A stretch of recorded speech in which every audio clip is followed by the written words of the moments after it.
What's up, guys? And what was that race? Oh my gosh.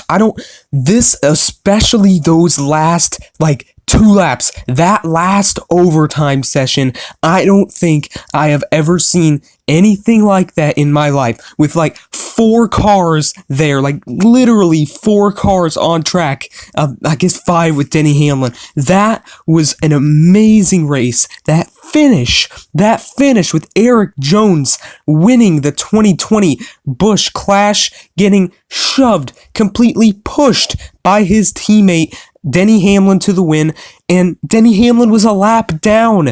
That was completely crazy. Denny Hamlin kind of even tried to make it a photo finish type thing like that, even though he was a lap down. But before I get to the results and talk even more about this amazing Busch Clash, it's back to the Busch Clash, yes, I know. I gotta say about Kevin Harvick, who got destroyed in this race. Kevin Harvick has signed a 2-year extension on his contract deal. It was originally through 2021. Now it's through 2023. So 4 more years of Harvick in that 4 car for Stewart-Haas Racing. At least that is what it is on this contract session, I should say. But now let's get to these results, because this was absolutely crazy. There were only 18 cars in here. 2 drivers that were eligible were not in here. But let's just go through these results. Let me just talk about this race.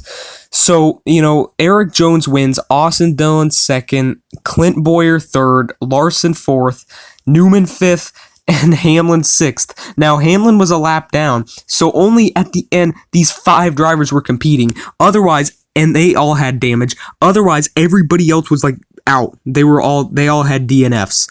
It was completely crazy. At the beginning of the race, they were mostly just single file, choo-choo train type style. But the Chevrolets, they got back there. They got lined up, testing out their bumpers. They were going to do a pit strategy. They pitted different than everybody else. And they tried to do the fuel strategy. They thought they would go the whole way without pitting. Obviously, that didn't work out. They were trying to save fuel. They had that line, that group. They were going way slower trying to save fuel. The other group caught back up to them, and the choo-choo train was over after that caution. That caution first at lap 25, and then this all happened, and then that line caught up, and they were in this big wad, this big mess again, and here comes the crashes. So the first crash, it was really controversial, because Joey Logano was leading up there, and Kyle Busch had this giant run, this giant head of steam, and you could see Kyle Busch finishes last. He had this giant head of steam, and Joey Logano blocked a few times, and then finally he came down on Kyle, and that caused a humongous crash. That crash was pretty huge, and so many people were caught in it. That was so crazy. Oh man, I'm still pumped about this race. And then on one of the restarts after that, so we got Ryan Newman and William Byron. So William Byron finishes 14th, and Ryan Newman finishes 5th still somehow. Now, somehow they both spin their tires at the same time, causing everybody to wreck, and everybody on the inside to crash, including Kurt Busch and everybody else. Now, we couldn't really see what was happening completely. It seemed like Harvick kind of pushed into Byron a little, but it seemed like Byron did slide his tires, and that was completely different than what was happening with Newman, who actually started on the pole because it was just a random draw. And that was just so absolutely crazy that happens. And then, I think they had 3 overtimes in this race, and then in the second to last overtime, which was the second overtime, Kyle Larson somehow takes the lead, who finishes 4th, and then Chase Elliott is shoving him into turn 3 on the outside lane, and then they both dip down to the bottom lane, and Chase Elliott gets on the apron, and because Larson kind of shoved him, and then Chase tries to get off of the apron on that giant hump, and comes back up to Larson, and then they both smash into the wall, and it's the outside wall, and it's a humongous crash there once again, including Erik Jones, the winner. He had so much damage. He was, for 23 laps, he was a lap down because he missed his pit stall in the race. I mean, that is so crazy.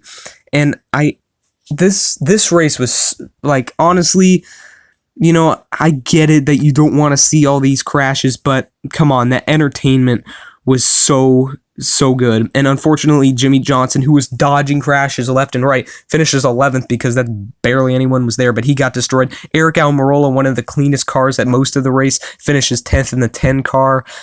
He got destroyed. Blaney, obviously, Bowman did, Truex did, Keselowski. Keselowski was involved in that first crash with Kyle Busch and Joey Logano, and Keselowski was just an innocent bystander, wrong place, wrong time. Probably actually got the worst damage out of all of them. He got destroyed, and he was really angry. He was waving his arms because he's gotten taken out in all these super speedway races so much, and especially with that damage that happened and with the fence yesterday and this now, and he was really mad. He hit the ambulance and flying his arms in the air and throwing his gloves and all that. So obviously he was not happy. He finishes 17th, second to last, with Kyle Busch in 18th. Yeah, most of these guys DNFs. And then we have 5 cars at the end. Literally 5 cars, but only 4 that have the chance because Hamlin was a lap down, but he did play a big role in this finish.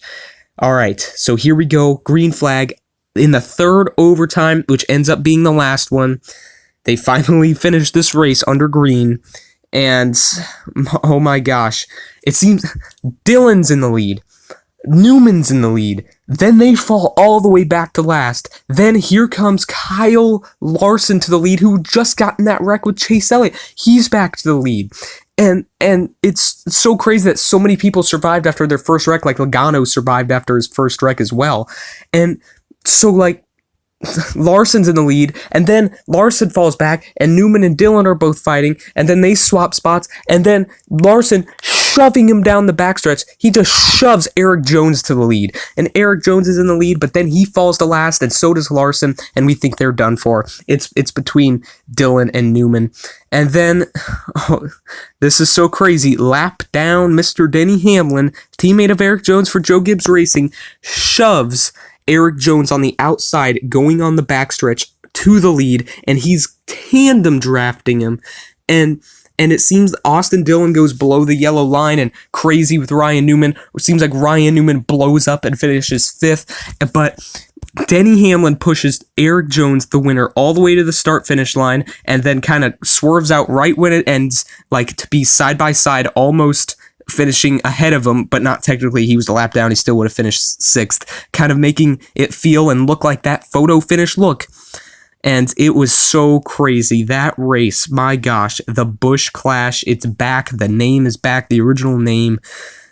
Oh, I thought it was going to suck at the beginning because that choo-choo train single file, but oh wow, this race was amazing. And I cannot wait for the Daytona 500. The ARCA race was good last night. Michael Self won. Haley Deegan almost won. She got second. She did a great job. Ricky Stenhouse Jr. won the pole for the Daytona 500.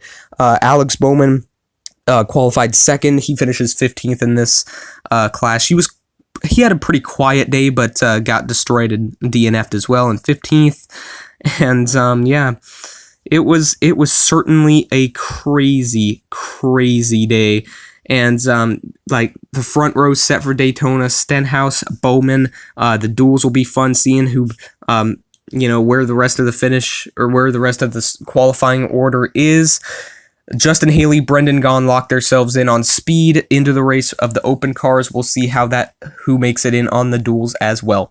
So those are on Thursday night at 7, I believe. So thank you so much for watching this video, guys. And of course, I will see you on the next one. Bye, guys.